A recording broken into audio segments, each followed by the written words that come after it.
తెలంగాణలో అసెంబ్లీ ఎన్నికలు high tension పుట్టిస్తున్నాయి. ఇప్పుడు పార్టీ గెలుపోటములను డిసైడ్ చేసేది యువతేనని విశ్లేషకులు చెబుతున్నారు. చాలా నియోజకవర్గాల్లో యువతే కీ రోల్ ప్లే చేయనున్నారు. పార్టీలు సైతం యువతను ఆకట్టుకునేందుకు అష్ట కష్టాలు పడుతున్నాయి. ఇప్పటికే బీఆర్ఎస్ మేనిఫెస్టోలో యువత అంశాన్ని కేసీఆర్ మర్చిపోగా కాంగ్రెస్ మాత్రం యువతనే టార్గెట్ చేసుకొని ముందుకు సాగుతోంది. ఇంతకీ తెలంగాణలో ఎవరికి ఎంత బలం ఉంది? ఏ పార్టీ అధికారంలోకి రాబోతుంది? ఎవరికి ఓటింగ్ శాతం పెరగబోతుంది? విశ్లేషకులు చెప్తున్న మాటలేంటి? Let's watch the story.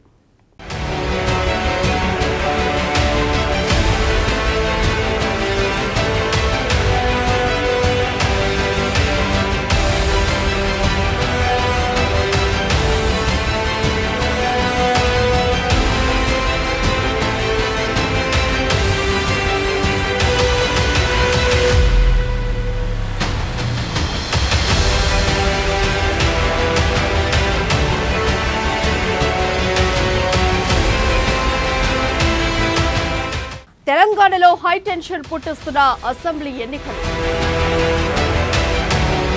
ఈ రోల్ పోషించనున్న యువత, బీఆర్ఎస్ ఓటింగ్ శాతం తగ్గుతోందని సర్వేలు, కర్ణాటక ఫలితంలో రేసులో కాంగ్రెస్, యువతను టార్గెట్ చేసుకొని హస్తమడుగులు, మేనిఫెస్టో కసరత్తులో బీజేపీ.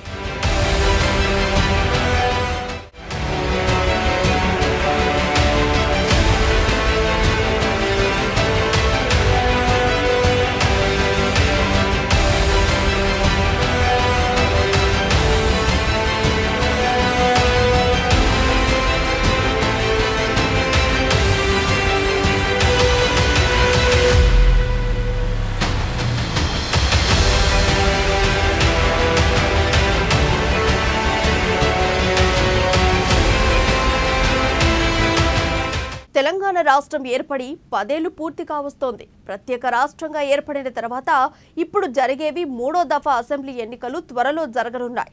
2014-2018లో బీఆర్ఎస్ ఘన విజయం సాధించింది. ఈసారి జరగబోయే ఎన్నికల్లోనూ గెలిచి హ్యాట్రిక్ కొట్టాలని సీఎం కేసీఆర్ పట్టుదలతో ఉన్నారు. ఇక కర్ణాటకలో విజయం సాధించిన కాంగ్రెస్ తెలంగాణలోనూ అదే ఫార్ములాతో గెలవాలని ఉవ్విల్లూరుతోంది. మరోవైపు కమలం పార్టీ బీజేపీ కూడా తెలంగాణలో పాగా వేసేందుకు విశ్వ ప్రయత్నం చేస్తోంది. ఈ 3 ప్రధాన పార్టీలు హోరాహోరీగా తలపడుతున్నాయి. మరి తెలంగాణలో ఓటర్లు ఎటు మొగ్గు చూపుతున్నారు?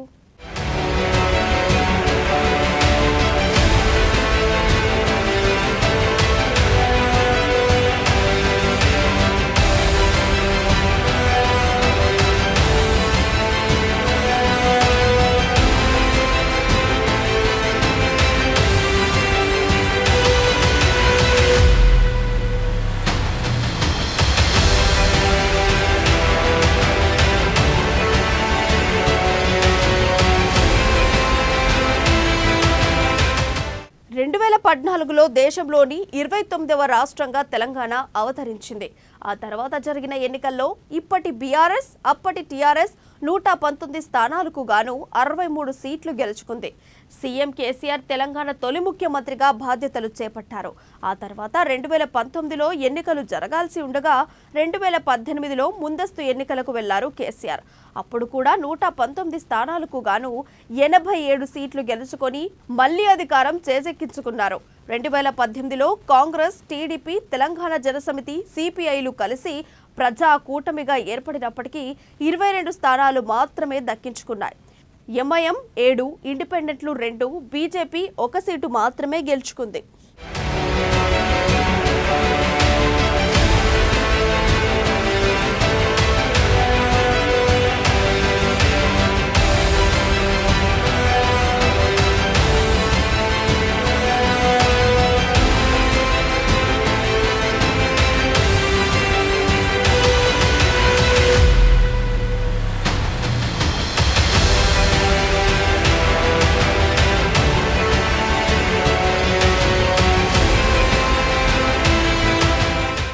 2018 ఎన్నికల్లో టీఆర్ఎస్ 46.87% ఓట్లను సాధించింది.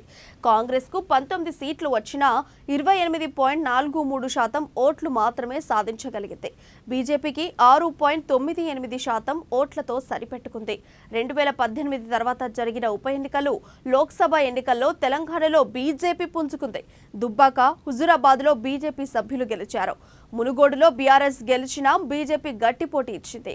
ఈ నేపథ్యంలో ఇప్పుడు తెలంగాణలో జరగబోతున్న ఎన్నికల్లో ఎవరి బలం ఎంత, గెలిచేదెవరు అన్నది ఉత్కంఠగా మారింది. బీఆర్ఎస్ మ్యాజిక్ ఫిగర్ దాటుతుందా? కాంగ్రెస్ కర్ణాటక ఫార్ములా తెలంగాణలో వర్కౌట్ అవుతుందా? బీజేపీ తెలంగాణ పాగా వేయగలుగుతుందా? ఇదే అందరిలో ఉన్న ప్రశ్న.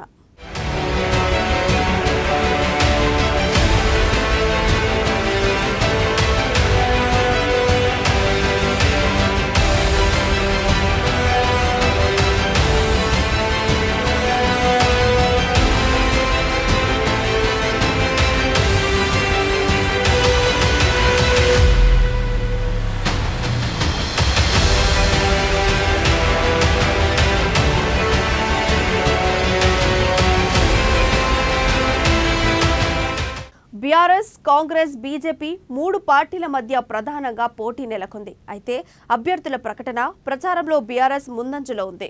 కాంగ్రెస్ తొలి జాబితాలో 55 టికెట్లు ఖరారు చేసింది. బీజేపీలు అభ్యర్థులపై కసరత్తులు చేస్తోంది. మరోవైపు కొన్ని నెలలుగా తెలంగాణలో కాంగ్రెస్ గ్రాఫ్ పెరిగినట్టు రాజకీయ విశ్లేషకులు చెప్తున్నారు. బీజేపీని దాటి కాంగ్రెస్ 2వ స్థానంలో వచ్చేసినట్టు పలు సర్వేలు కూడా సూచిస్తున్నాయి. బీఆర్ఎస్, కాంగ్రెస్, బీజేపీలో గెలుపెవరిది అన్నది ఈసారి స్పష్టంగా అంచనా వేయలేకపోతున్నారు విశ్లేషకులు. బీఆర్ఎస్ హ్యాట్రిక్ పై ఆశలు పెట్టుకున్నా ఈసారి స్పష్టమైన మ్యాజిక్ ఫిగర్ రాకపోవచ్చన్న అభిప్రాయాలు వ్యక్తమవుతున్నాయి. 2వ స్థానంలో ఉన్న కాంగ్రెస్ కూడా కేసీఆర్ మ్యాజిక్ ముందు నిలబడలేదన్న విశ్లేషణలు వెలువడుతున్నాయి. ప్రస్తుతం 3వ స్థానంలో ఉన్న బీజేపీ గ్రాఫ్ పెరగడం కూడా అంత సులువు కాదన్న చర్చ జరుగుతోంది.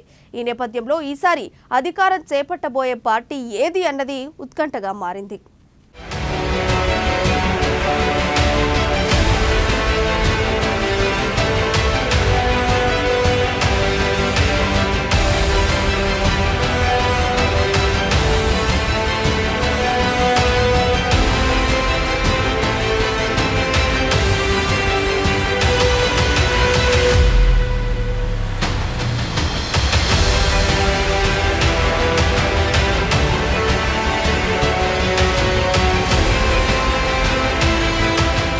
ప్రతిపక్ష పార్టీలు కాంగ్రెస్, బీజేపీ కంటే సీఎం కేసీఆర్ ఎన్నికల క్షేత్రంలో ముందే ఉన్నారు.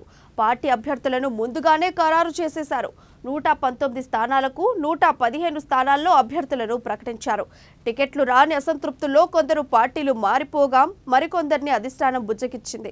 దీంతో పార్టీ టికెట్ల లొల్లి దాదాపుగా ఓ కొలిక్కి వచ్చింది. మరోవైపు ప్రచారంలోనూ బీఆర్ఎస్ ముందే ఉంది. సీఎం కేసీఆర్ స్వల్ప అస్వస్థతతో ప్రజలకు కాస్త దూరంగా ఉన్న మంత్రులు కేటీఆర్, హరీష్ రావు ప్రచారంలో దుమ్ము రేపారు. తాజాగా కేసీఆర్ కూడా రంగంలోకి దిగారు. హుస్నాబాద్ నుంచి సమరశంఖం పూరించారు.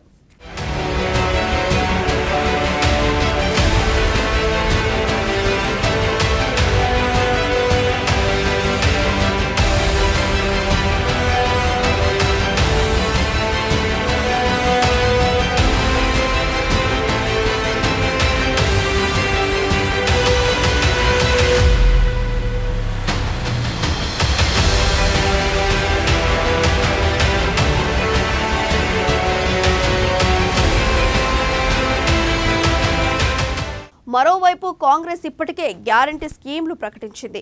ఆ గ్యారంటీ స్కీములపైనే ఆశలు పెట్టుకుంది. అయితే సీఎం కేసీఆర్ దీనికి కూడా కౌంటర్ ఇచ్చారు. తెల్ల రేషన్ కార్డున్న అందరికీ బీమా వర్తింపజేయనున్నట్లు ప్రకటించారు. దీంతో 93 లక్షల మందికి లబ్ధి కలుగుతుందని ప్రకటించారు. ఇదే సమయంలో పెన్షనర్లు, రైతులనే కేసీఆర్ ఎక్కువగా నమ్ముకున్నారు. దీంతో ఈసారి మేనిఫెస్టోలో పెన్షనర్లు, మహిళలు, రైతులకే ప్రాధాన్యం ఇచ్చారు. అయితే రైతు రుణమాఫీ, నిరుద్యోగ భృతి అంశాన్ని విస్మరించారు.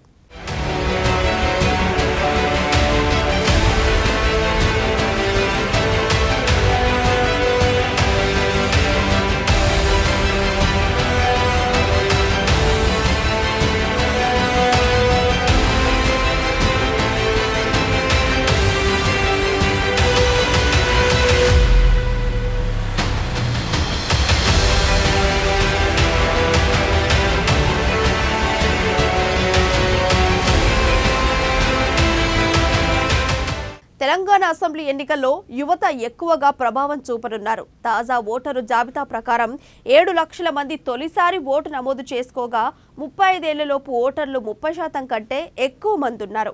దీంతో అన్ని పార్టీలు అభ్యర్థులు యువతపై ప్రత్యేక శ్రద్ధ పెడుతున్నారు. యువతను తమ వైపు తిప్పుకునేందుకు ప్రయత్నిస్తున్నారు. తెలంగాణలోని 3.14 కోట్ల మంది ఓటర్లలో దాదాపు 7 లక్షల మంది 18 నుంచి 19 ఏళ్ల మధ్య వారే. అలాగే 75 లక్షల మంది ఓటర్లు 19 నుంచి 35 ఏళ్ల మధ్య వారే ఉన్నారు. యువత, నిరుద్యోగులు, ఉద్యోగుల ఓట్లు ఎలాగూ బీఆర్ఎస్ కు పడవని కేసీఆర్ డిసైడ్ అయ్యారు. కానీ ఈసారి ఎన్నికలను యువత, నిరుద్యోగులు, ఉద్యోగులే ప్రభావితం చేస్తారన్న విశ్లేషణలు వస్తున్నాయి.